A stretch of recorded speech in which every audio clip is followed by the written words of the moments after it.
തിരുവനന്തപുരം നഗരത്തിൽ ഹോട്ടൽ മുറിയിൽ നിന്ന് മയക്കുമരുന്നും 14 ലക്ഷം രൂപയും പിടികൂടി. കൊല്ലം സ്വദേശി ദീപക് കൃഷ്ണയെ തമ്പാനൂർ പോലീസ് അറസ്റ്റ് ചെയ്തു. സംഭവത്തിൽ പോലീസ് അന്വേഷണം തുടങ്ങിയിട്ടുണ്ട്.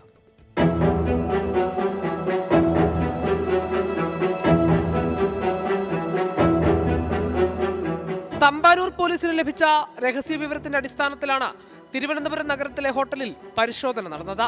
തിരുവനന്തപുരം സെൻട്രൽ റെയിൽവേ സ്റ്റേഷനിൽ നിന്ന് മീറ്ററുകൾ മാത്രം അകലെയുള്ള ഹോട്ടലിൽ നിന്നാണ് കൊല്ലം സ്വദേശിയായ ദീപക് കൃഷ്ണയെ മയക്കുമരുന്നും പണവുമായി പിടികൂടിയത്. 1.5 ഗ്രാമോളം വരുന്ന കൊക്കൈനും കഞ്ചാവും 14 ലക്ഷം രൂപയുമാണ് ഹോട്ടൽ മുറിയിൽ നിന്ന് പോലീസ് പിടിച്ചെടുത്തത്.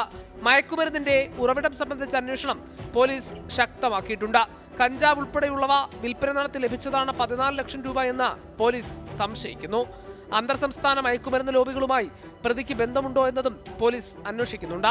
തമ്പാനൂർ പോലീസും തിരുവനന്തപുരം ഡാൻസ് ഓഫും ചേർന്നുള്ള സംയുക്ത പരിശോധനയിലാണ് പ്രതിയെ പിടികൂടിയത്. 24 തിരുവനന്തപുരം.